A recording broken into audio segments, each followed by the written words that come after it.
Hola, nosotros somos el equipo número 3 y vamos a hablar del linfoma del manto. El equipo está formado por José Carlos Amieva, Sergio Marco Espinosa, Valentina Caram, Camila Jimena Márquez y Montserrat Navarro. Primero que nada, ¿qué es el linfoma del manto? Bueno, el linfoma del manto pertenece a los linfomas no Hodgkin. Este es caracterizado por una acumulación y proliferación descontrolada de linfocitos B que se volvieron malignos. Este suele estar compuesto por un linfocito B de tamaño pequeño y este va a expresar BCL2, CD5 y ciclina D1 nuclear. Se presenta una translocación cromosómica 11-14, la cual fusiona CCND1, que este CCND1 es el encargado de codificar para ciclina D1, ¿va? Y el gen de la cadena pesada de la inmunoglobulina, provocando una sobreexpresión de la ciclina D1. Se pueden ver afectados los ganglios linfáticos y sitios extraganglionares. Estos sitios extraganglionares pueden ser el tracto gastrointestinal, la sangre o la médula ósea. En la epidemiología, ok, el linfoma de manto forma parte del 3 a 7% de los linfomas no Hodgkin. Tiene una incidencia de 0.7 por cada 100.000 por año. La edad media del diagnóstico es a los 68 años de edad y el 70% de los pacientes se presentan en etapa avanzada con linfadenopatía generalizada y afectación de la médula ósea. Es más frecuente en hombres con 4 a 1 respecto a mujeres. Bueno, voy a presentar yo lo que es la fisiopatología de el linfoma de las células del manto. Ahora, como todos los cánceres sabemos que va a haber un aumento en la proliferación celular y una alteración en la apoptosis. ¿Qué quiere decir esto? Que van a haber más células, se van a estar dividiendo de manera descontrolada y además va a tener alterada la forma en la que se mueren cuando algo está mal. Entonces, si la célula está mal, no se va a morir. Entonces, esto pasa en la mayoría de los cánceres y pues en este caso también pasa aquí, ¿no? Ahora, vamos a entender un poco cuál es la causa más común y cómo se da. Entonces, como se mencionó, existe una translocación en los cromosomas 11 y 14 que hace que estas personas sean más susceptibles a tener linfoma de células del manto. Entonces, la mayoría de la gente que tiene esta enfermedad tiene esta translocación. ¿Ok? Entonces, ¿qué sucede con la translocación? Básicamente lo que pasa es que hay un gen que se llama CCND1 y hay otro gen del otro lado que es un gen que hace las cadenas pesadas de las inmunoglobulinas. ¿Ok? Lo que pasa es que el gen CCND1, cuando se cambia al otro cromosoma, se pone justamente encima del gen que codifica para las inmunoglobulinas. Y como sabemos todos aquí, las inmunoglobulinas son células que se reproducen muy rápidamente porque son anticuerpos, se necesitan todo el tiempo en nuestro cuerpo. Entonces, lo que va a pasar es que el producto de la CCND1 se va a reproducir de más. Ahora, el producto de la CCND1 es la ciclina D1. La ciclina D1 es aquella que fomenta la proliferación y división celular. Entonces, justamente como está sobreexpresada, pues va a haber mucha ciclina y va a haber mucha proliferación celular. ¿Ok? La ciclina D1 lo que hace específicamente es que promueve que haya una transición desde la fase G1 hasta la fase S del ciclo celular. Y entonces, pues, como que supera los efectos supresores que hay en el ciclo celular de las moléculas RB y la P27.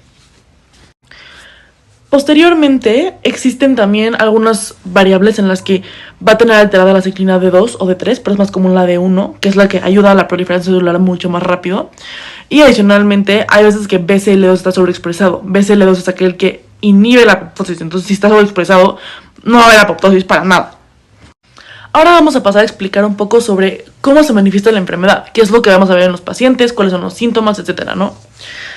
Ahora, tenemos dos manifestaciones diferentes, que es la nodal y la extranodal. ¿A qué se refiere con esto? Se refiere a dónde llegaron las células del manto, o sea, dónde han invadido, ¿ok? Lo nodal es cuando han invadido solamente a los ganglios y lo extranodal es cuando ya llegaron a invadir otras partes del cuerpo, ¿ok? Entonces, en lo nodal, que son 3 de cada 4 pacientes con esta enfermedad, van a presentar una linfadenopatía. Generalmente no es tan dolorosa, tiene síntomas generales, pueden presentar pérdida de apetito, pérdida de peso, diaforesis nocturna, vómito, náuseas y puede llegar a ser relativamente asintomática si se presenta de forma incipiente. si va poquito a poquito, puede llegar a ser asintomática relativamente. Generalmente es raro porque los pacientes llegan ya al consultorio cuando tienen síntomas, ¿ok? Entonces es raro que sea asintomático. Después tenemos la presentación extranodal. La extranodal habla de cuando ya invadió otras partes del cuerpo. Entonces el síntoma depende de qué parte del cuerpo invadió, ¿ok? Entonces, por ejemplo, el más común de todos estos es síntomas gastrointestinales. Se producen unas cosas que se llaman poliposis linfomatosa múltiple, en la cual hay muchísimos pólipos intestinales sintomáticos. Y pues más comúnmente están en el colon, yeyuno y ilión, después en el recto, duodeno y estómago. También puede haber esplenomegalia y hepatomegalia porque esas células invaden esos órganos, entonces el paciente va a tener de que dolor abdominal, va a sentir saciedad, plenitud, etcétera. Después pueden tener también anemia y trombocitopenia porque las mismas células del manto pueden llegar a invadir el lugar en la médula ósea donde se producen esas células, entonces por eso hay este efecto. Puede llegar hasta el sistema nervioso central, pero es raro que pase, pero sí puede suceder. Y justamente lo que mencioné, o sea, dependen los síntomas de la extensión de los órganos, o sea, hacia dónde llegó es lo que va a manifestar el paciente. Hola, yo soy Montserrat Navarro y les voy a explicar un poquito sobre la etiología y los factores de riesgo del linfoma de células del manto. Y bueno, empecemos por la etiología. Aunque esta no se conoce al 100%, se ha comprobado que en un 85% de los casos el linfoma de células del manto está directamente asociado a un desprendimiento e intercambio de segmentos cortos de los cromosomas 11 y 14, lo cual se va a conocer como traslocación recíproca. Ahora, esta traslocación va a ocurrir en el lugar del gen de la ciclina D1, mejor conocida como ccND1, en el cromosoma 11, por el lugar de un gen que controla la formación de inmunoglobulinas en el cromosoma 14, como lo podemos ver aquí. Ahora, esta traslocación o intercambio, ¿qué va a provocar? Bueno, principalmente va a desencadenar la producción excesiva de la ciclina D1, que es una proteína que provoca la división y proliferación de células tumorales, dando como resultado la acumulación de una gran cantidad de células. Por otro lado, también se han identificado casos en los que no hay evidencia de esta translocación ni exceso de proteína de ciclina D1, sino que se ha visto una sobreexpresión de otras proteínas como la ciclina D2 o D3, así como la de un factor de transcripción denominado SOX11. Este último también ha ayudado a diferenciar e identificar la presencia del linfoma de células del manto cuando no existe una sobreexpresión de la ciclina D1. Finalmente, pues es indispensable reconocer el subtipo de linfoma no-Hodgkin para que el paciente pues le podamos dar un mejor tratamiento y pronóstico. Ahora, siguiendo con los factores de riesgo, se han identificado principalmente la edad, que es en personas mayores de 65 años, principalmente hombres de 4 a 1. El historial médico también es muy importante, sobre todo en personas con enfermedades autoinmunes como artritis reumatoide, infecciones virales como virus de Epstein-Barr, inmunodeficiencia como VIH, mutaciones genéticas, como ya lo mencionamos antes, de la ciclina D1 o ccND1. Y bueno, tampoco ha habido evidencia de que el linfoma de células del manto tenga un componente hereditario. Sin embargo, pues es importante mencionar que tener uno más de estos factores, pues no significa necesariamente que alguien desarrollará linfoma de células del manto. Ahora pasaremos a hablar de la clasificación, comenzando con las variantes citohistológicas del linfoma de células del manto. Encontramos que hay cuatro subtipos histológicos. El primero es el clásico o nodular, que se caracteriza por la presencia de células pequeñas con cromatina densa y con ausencia de nucleolos o nucleolos que no se pueden apreciar. Después tenemos la forma blástica, que se caracteriza por tener células mucho más grandes, con un nucleolo prominentemente visible. Y bueno, cabe recalcar que esta forma es muchísimo más agresiva y hay una mayor tasa de replicación de las células. Después está la forma pleomórfica, que tiene un nucleolo pequeño o en algunos casos ausente, y las células son de distintos tamaños, de intermedias a grandes. Finalmente tenemos la variante de tipo zona marginal, que tiene un citoplasma claro con un patrón de zona marginal. Y ahora pasaremos a hablar de la clasificación de los linfomas, que abarca tanto el linfoma tipo Hodgkin como el linfoma no Hodgkin. Y bueno, para eso utilizaremos los criterios de Lugano, que son los criterios actuales para estratificar la enfermedad. Tenemos que puede dividirse en 4 etapas. Las primeras 2 son un estadio limitado y las otras 2, es decir, de la 3 a la 4, nos hablan de un estadio avanzado. En la primera etapa existe solamente presencia de actividad tumoral en una única región linfática o solo en un sitio extraganglionar. En la etapa 2 tenemos presencia en 2 o más regiones linfáticas del mismo lado del diafragma y puede haber compromiso extraganglionar conjunto, pero limitado.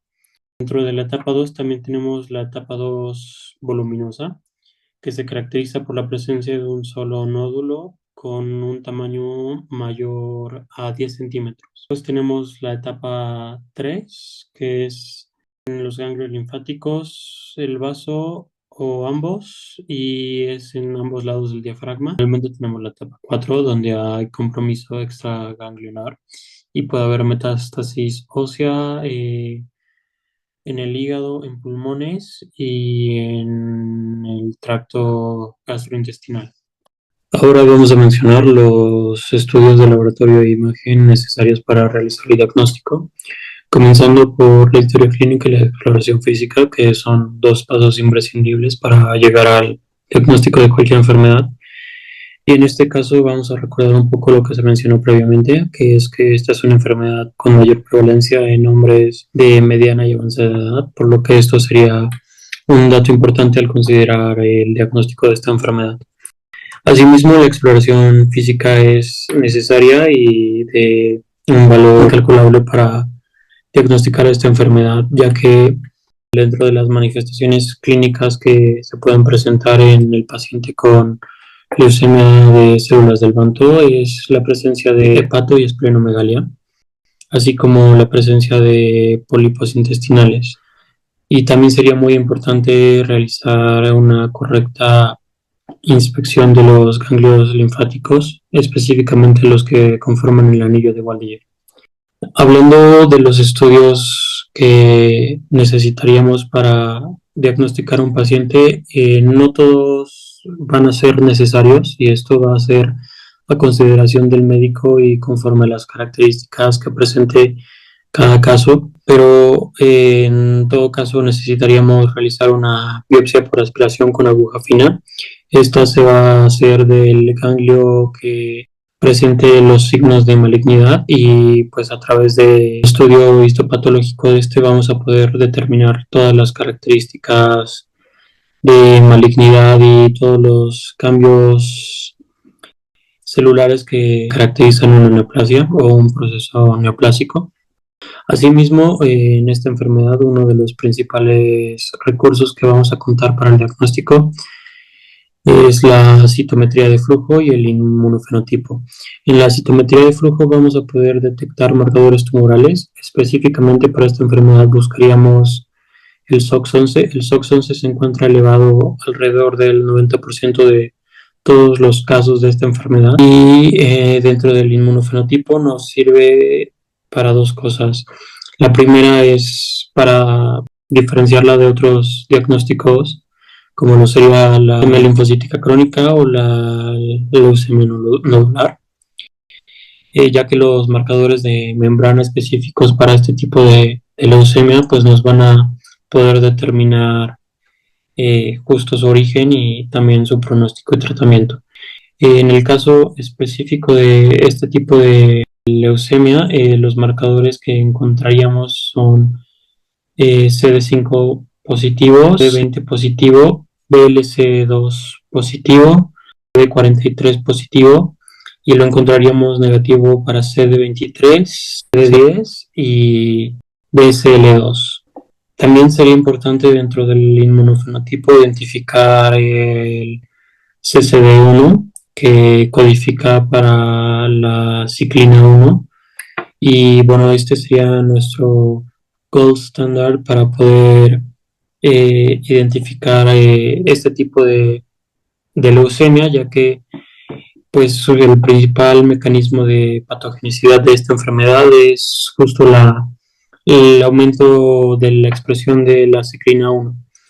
No obstante, puede haber claramente pacientes en los que estos marcadores se encuentren aberrantes, es decir, no todos van a presentar exactamente los mismos. Hay algunos que no presentan aumento en la ciclina tipo 1, pero sí pueden presentar aumento en la ciclina 2 o en la ciclina 3.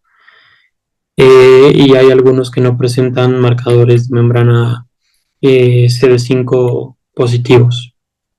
Esos son dependiendo de los subtipos de esta enfermedad. Y bueno, otro de los estudios importantes para llegar a un diagnóstico de certeza en esta enfermedad es el FISH o en su defecto una PCR, en el cual buscaríamos la translocación más común o más asociada a esta enfermedad, que es la translocación 11-14. Asimismo, sería de utilidad realizar una química sanguínea, específicamente para medir los niveles de HL, ya que la deshidrogenasa láctica nos sirve como un marcador pronóstico para esta enfermedad. El hemograma es importante para revisar las líneas sanguíneas y ver que no exista algún tipo de pancitopenia, lo que nos podría hablar, por ejemplo, de algún tipo de infiltración medular. Eh, y bueno, sí, también en caso de algún tipo de anemia, pues descartar otros diagnósticos.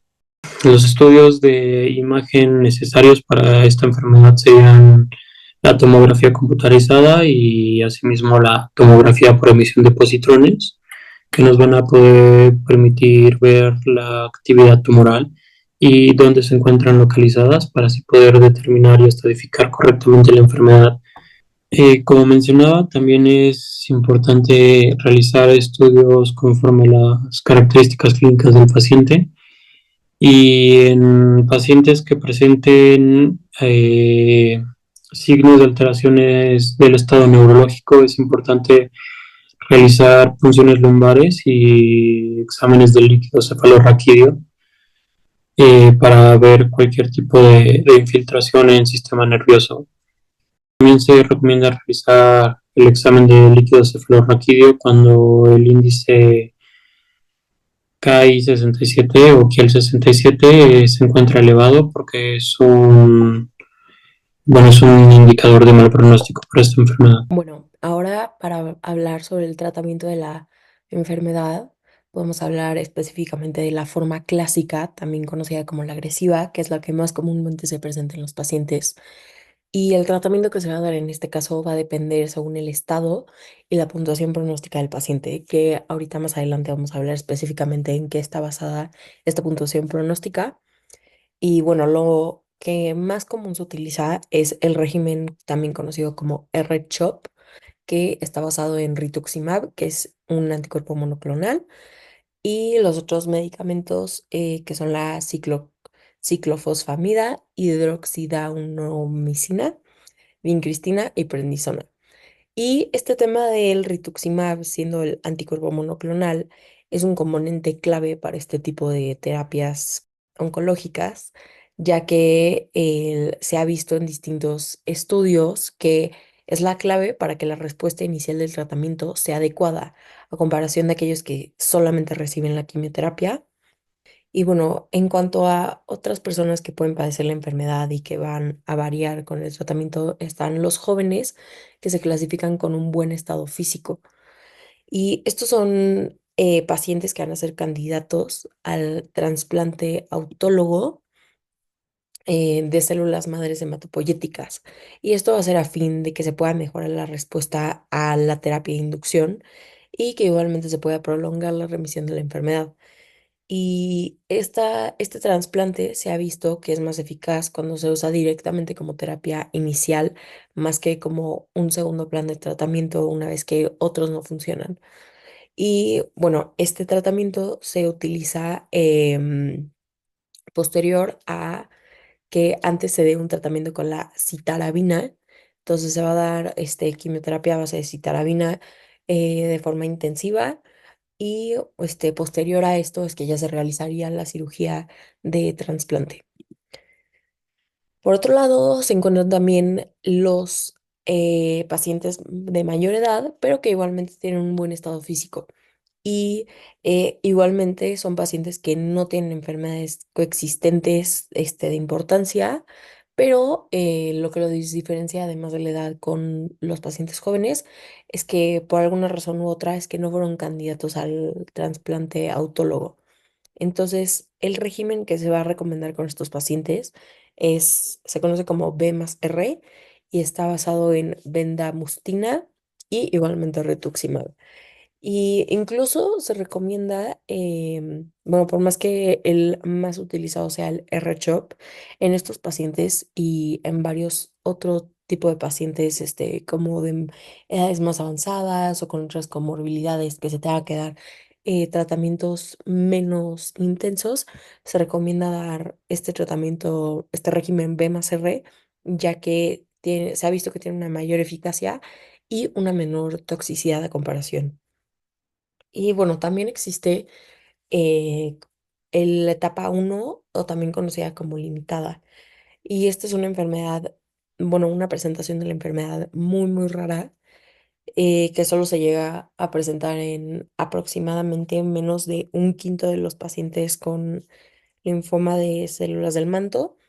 Y bueno, esta rara estadificación de la enfermedad se encuentra básicamente a lo que se refiere es que es solo en una zona nodular, que es la que está invadida, pero generalmente hay otras zonas con afectación subclínica, como puede ser el tracto gastrointestinal o la médula ósea.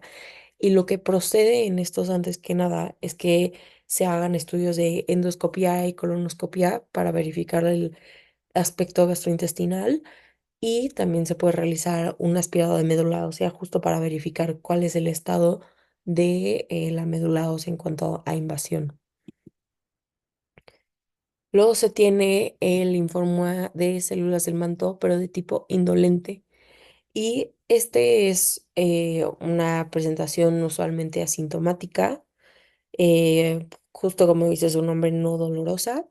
Y con este tipo de pacientes, el manejo va a ser, se conoce como observar y esperar, que es literalmente dar seguimiento por medio de consultas cada 2 o 3 meses y cada 6 meses o menor tiempo, según como vea el médico, de estudios de laboratorio para ver si hay un aumento de la enfermedad, si empieza a haber progresión y estos pacientes, por lo tanto, no se les da un tratamiento de forma inicial al diagnóstico, sino que se va a ir replanteando poco a poco conforme se vaya viendo en estas citas de seguimiento con el médico para ver si, qué es lo que va a proceder y este tratamiento va a darse en cuanto se note algún síntoma de progresión y a fin de que se evite o se retrasen pues la progresión de la enfermedad y igualmente no sea desde antes porque se quiere evitar o retrasar los efectos secundarios adversos de los tratamientos tales como la quimioterapia que puede ser bastante tóxica para el organismo. Y luego, en cuanto a las recaídas o las resistencias al tratamiento que pueden presentar los pacientes, se recomienda que siempre que hayan pacientes que no hayan respondido correctamente a la primera línea de tratamiento, se inscriban en ensayos clínicos en la medida de lo posible debido a la falta de esquemas precisos de manejo, más que nada por estadística. Así como hay múltiples medicamentos nuevos en fase de investigación justo para este tipo de enfermedades. Es por ello que se recomienda que se inscriban. Pero fuera de eso, en dado caso de que no se pudiese que se inscriban, entre los mejores esquemas de tratamiento que se ha visto es la administración de lenalidomida con rituximab nuevamente. Y igualmente se puede llegar a utilizar el ibrutinib como tratamiento monofármaco. En este caso no se incluiría el rituximab. Y también hay casos en los que se ha visto que se puede realizar un allotrasplante de células madre ya que sean pacientes que no se pudo hacer el autotrasplante y demás. Se ha visto que hay casos en los que sí puede haber un buen índice terapéutico haciendo este allotrasplante. Y bueno, ahora sí, hablando del pronóstico que comenté previamente, existe una escala que se llama el índice pronóstico del linfoma del manto, que también se conoce como MIPI por sus siglas en inglés. Y lo que busca es clasificar el pronóstico del paciente acorde a su clínica, porque en este tipo de pacientes el tratamiento se tiene que prevenir y hacer todo un manejo previo a la administración, ya que es un tema muy delicado y va a depender todo de cómo se encuentre el paciente en cuanto a sus condiciones físicas al momento, cómo se ve el pronóstico para la enfermedad y demás. Entonces, como se puede ver aquí con la escala, como en cada aspecto se van a dar de 0 a 3 puntos según a lo que corresponde al paciente, y con base a esto es que se pueden definir cosas como dentro de qué grupo de riesgo se encuentra, cuál es el tiempo de supervivencia medio y sobre se conoce como overall survival, a 5 años, que se espera en cuanto a porcentaje del paciente.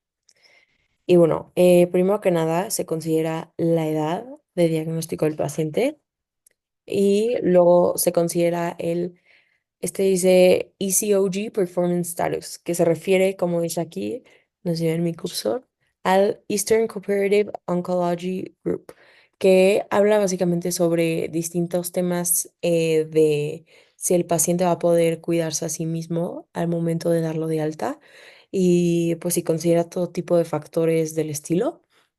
Y tiene su propia escala, para lo cual se tiene que hacer referencia a, porque con base a ella es que se van a dar puntos en esta escala igualmente.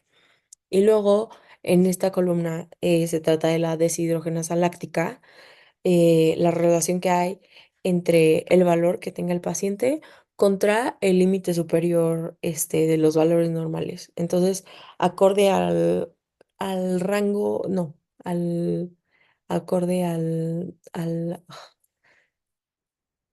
acorde a la relación y la proporción que haya entre estos dos valores, es que igualmente se asignan puntos. Y por último se considera la cantidad de white blood cells, de células blancas, que tenga el paciente. Y ya con base a esto es que se puede clasificar como un riesgo bajo, intermedio o alto, el tiempo de supervivencia y el overall survival. Y por último, en cuanto al pronóstico, existen otras características que se van a considerar como de mal pronóstico para el paciente. Estas pueden ser la presentación del tipo, la variante de tipo histológica de la enfermedad, que se conoce como blastoide o pleomórfica, y esta es de mayor riesgo debido a que tiene poca respuesta a los tratamientos con quimioterapia.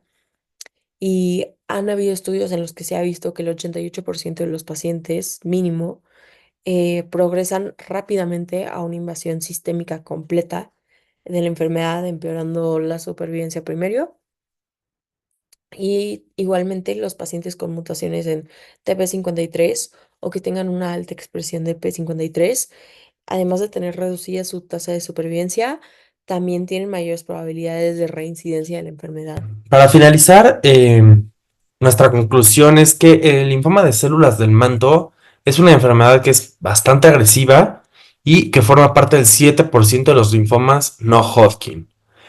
Se va a caracterizar por la proliferación de linfocitos B malignos en los ganglios linfáticos. Es una enfermedad un poco rara, pero en los últimos años se ha visto un aumento en su incidencia. Es una enfermedad un poco complicada de tratar porque los pacientes suelen tener recaídas. Es una enfermedad que involucra a muchas especialidades médicas, oncología, hematología, entre otras.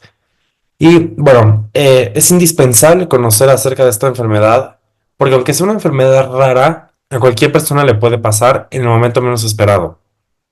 Nosotros como médicos generales, aunque no sepamos cómo tratarla, debemos de saber qué hacer inicialmente y con quién debemos de referirlo para que tenga un tratamiento adecuado.